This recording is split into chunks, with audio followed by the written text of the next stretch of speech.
विधानसभा के बजट सत्र में अधूरी तैयारी और सवालों के मकड़जाल में सरकार के 3 मंत्री घिरते नजर आए।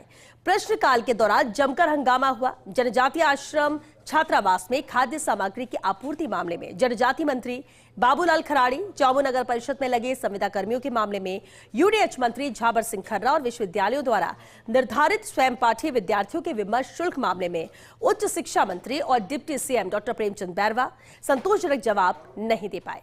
ये रिपोर्ट देखिए। विधानसभा के बजट सत्र में प्रश्नकाल के दौरान सरकार के 3 मंत्री सवालों में घिर गए।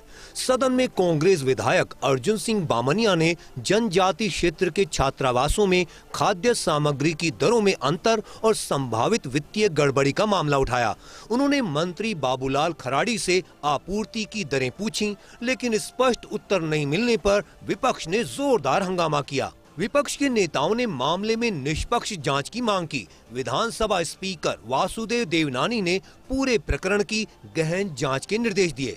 मेरा सीधा सा प्रश्न ये है कि ये अलग अलग टेंडर नहीं करने की वजह से अलग अलग वार्डन सामान क्रय कर रहे हैं, उसमें रेट अंतर कितना है? रेट की अध्यक्ष महोदय जी, रेटों का मैं पूरा पता करके आपको बता दूंगा, क्योंकि मैंने ये था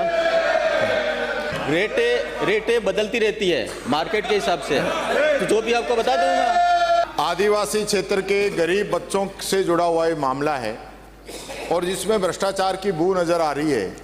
आरटीपीपी एक्ट कहता है कि 50,000 से ज्यादा की जो भी खरीद होगी उसके अंदर टेंडर कराए जाएंगे।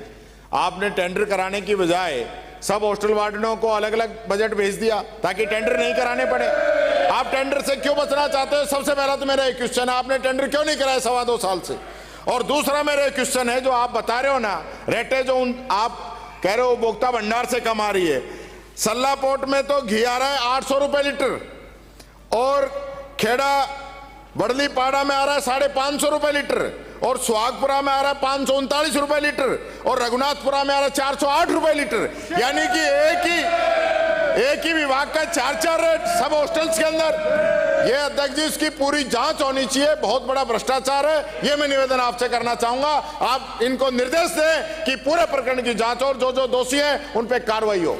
माननीय मंत्री जी, इस पूरे प्रकरण की जांच करवाइए ताकि भ्रष्टाचार आगे से न हो। सदन में विधायक शिखा मील ने चौमू नगर परिषद में कार्य करने वाले संविदा कर्मियों की नौकरी को लेकर असुरक्षा की भावना का प्रश्न किया। उन्होंने कहा कि अस्थिर सेवा शर्तों के कारण संविदा कर्मियों से वसूली कराए जाने की शिकायतें मिलती हैं। सरकार को इस समस्या का स्थायी समाधान करना चाहिए। इस पर यूडीएच मंत्री झाबर सिंह खर्रा ने कहा कि जिन मामलों में भ्रष्टाचार की शिकायतें मिली हैं, उनमें संबंधित व्यक्तियों पर कार्रवाई की गई है। डेपुटेशन पर आए कर्मचारियों को मूल विभाग में भेजा जाएगा।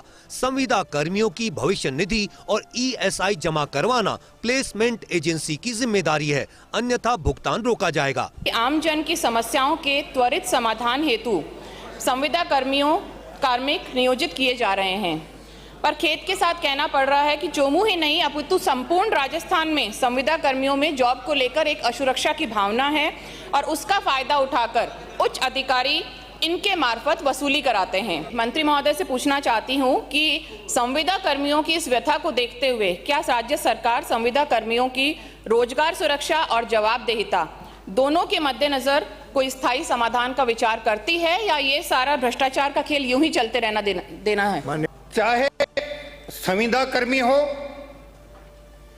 और चाहे नियमित कर्मचारी और अधिकारी हो, जिनकी नीयत खराब होती है वो सारे के सारे इस काम में लिप्त रहते हैं।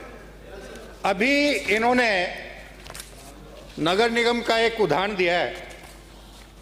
नगर निगम में 2 कार्मिक स्थायी कार्मिक हैं पशुपालन विभाग के और 1 कार्मिक संविदा कर्मी था। आज तीनों के तीनों जेल के अंदर हैं। संविदा कर्मी की सेवाएं समाप्त कर दी गई हैं और वो जो 2 कर्मचारी दूसरे विभाग से नगर निगम में डेपुटेशन पर थे, मैंने आज ही आयुक्त को कहा है कि उनको उनके मूल विभाग के लिए रिलीव करें और उनके मूल विभाग को उनकी करतूतों का विवरण देते हुए उनके खिलाफ सख्त से सख्त अनुशासनात्मक कार्रवाई करने के लिए हम निर्देशित नहीं कर सकते, हम उनको सूचित करेंगे। प्रदेश के विश्वविद्यालयों द्वारा स्वयं पाठी विद्यार्थियों से वसूले जा रहे विमर्श शुल्क के सवाल पर उच्च शिक्षा और उप मुख्यमंत्री डॉक्टर प्रेमचंद बैरवा जवाब नहीं दे पाए। इस पर विपक्ष ने जोरदार हंगामा किया। विधायक मनीष यादव ने सवाल किया कि अलवर, जयपुर और उदयपुर के विश्वविद्यालयों में विद्यार्थियों से विमर्श शुल्क के रूप में लगभग 223 करोड़ रुपए वसूले गए हैं। यह राशि कहां खर्च हुई, कितने विमर्श केंद्र स्थापित किए गए? इस सवाल पर बैरवा 3 विश्वविद्यालयों के विद्यार्थियों की संख्या बताने में उलझ गए। सदन में नेता प्रतिपक्ष टीकाराम जूली ने कहा कि अगर मंत्री ने गलत उत्तर दिया है तो यह विशेषाधिकार हनन की श्रेणी में आता है। मामले को लेकर पक्ष और विपक्ष के सदस्य अपनी अपनी सीटों पर खड़े होकर नारेबाजी करने लगे। विधानसभा स्पीकर वासुदेव देवनानी ने स्पष्ट कहा कि प्रश्नकाल में बहस नहीं होती, सदस्यों को नियमों का पालन करना चाहिए। राजस्थान के जो 22.5 लाख सोमपाठी विद्यार्थियों से 223 करोड़ रुपए विमर्श शुल्क के रूप में वसूल किए गए हैं तथा उक्त फीस आपके दिए जवाब अनुसार विद्यार्थियों के विमर्श तथा मार्गदर्शन में खर्च की गई है। विश्वविद्यालय द्वारा कब कब व कहां कितने विमर्श केंद्र या विद्यार्थी विमर्श केंद्र चलाए गए तथा कितने विद्यार्थियों को विमर्श दिया, वर्षवार संपूर्ण ब्यौरा सदन की मेज पर रखें। ये विश्वविद्यालय अपना एक्ट अलग से स्वतंत्र होता है और इसमें फीस निर्धारित किस किस के लिए की जाती है वो विश्वविद्यालय खुद अपने एक्ट में, तीनों के एक्ट है और इन एक्ट में उन्होंने ये प्रावधान ले रखे हैं। और इसका जो चांसलर है महामहिम राज्यपाल जी है, निश्चित रूप से आपने जो मंशा जाहिर की है, कितने कितने जो व्यय है मैंने आपको इस क्वेश्चन में भी आपको पूरा बताया है। और इसके अलावा मैं आपको बता दूं कि 17-18 में 27.8 करोड़ आए हैं। मैं पूछ रहा हूँ पूरे विद्यार्थियों को दिया, पूरे शुल्क बता रहा हूँ, आपको पूरे शुल्क बता रहा हूँ। मैं कह रहा हूँ विमर्श कितने विद्यार्थियों को दिया उसका ब्यौरा दे दो आप। तो बताओ तो मंत्री के हिसाब से आएगा। देखिए, इसलिए तो मैं कह रहा हूँ आपको कि विमर्श शुल्क जितने भी शुल्क लगाते हैं वो शुल्क स्वतंत्र रूप से विश्वविद्यालय अपने आप में स्वतंत्र है, वो लगाता है। अकलेरा मनोहर थाना क्षेत्र में बस स्टैंड निर्माण का मुद्दा विधायक गोविंद प्रसाद ने उठाया। उप मुख्यमंत्री डॉक्टर प्रेमचंद बैरवा ने कहा कि सीमित संसाधनों और परिवहन निगम की कमजोर वित्तीय स्थिति के कारण प्रस्ताव विचाराधीन नहीं है। भूमि उपलब्ध कराने पर विचार किया जाएगा। करणपुर क्षेत्र में जल योजनाओं पर विधायक रुपिंदर सिंह कुन्नर ने स्वीकृत पदों में रिक्तियों और दूषित जल आपूर्ति का मुद्दा उठाया। पीएचईडी मंत्री कन्हैयालाल चौधरी ने स्वीकार किया कि 41 में से 20 पद रिक्त हैं, जिन्हें पदोन्नति और संविदा से भरा जाएगा। विधायक दीप्ति किरण माहेश्वरी ने निजी औद्योगिक क्षेत्र विकास का मुद्दा उठाया। कैबिनेट मंत्री कर्नल राज्यवर्धन राठौड़ ने कहा कि एक जिला एक नीति के तहत सभी जिलों का चयन हो चुका है। 2025-26 में 36 करोड़ रुपए आवंटित हुए, जिनमें से 16 करोड़ व्यय किए जा चुके हैं। राजसमंद में 13,500 वर्ग मीटर क्षेत्र में स्टोन मंडी विकसित की गई है।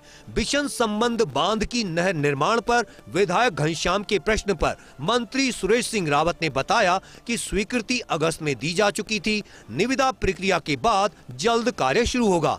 महुआ विधानसभा क्षेत्र में लंबित कृषि कनेक्शनों का मुद्दा विधायक राजेंद्र मीणा ने उठाया।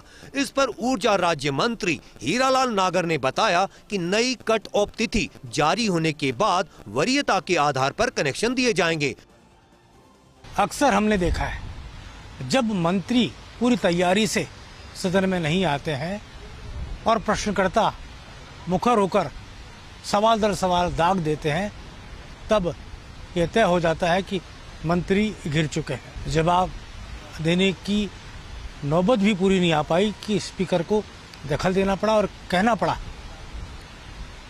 कि जिस तरह रेट्स में गड़बड़ियां हैं, भ्रष्टाचार को लेकर जो सवाल उठ रहे हैं विपक्ष की ओर से, उनको लेकर जांच कराई जानी चाहिए। मेरे सहयोगी ऐश्वर्य प्रधान, नरेश शर्मा, कैमरा जर्नलिस्ट सुरेंद्र सैनी के साथ योगेश शर्मा, फर्स्ट इंडिया, जयपुर।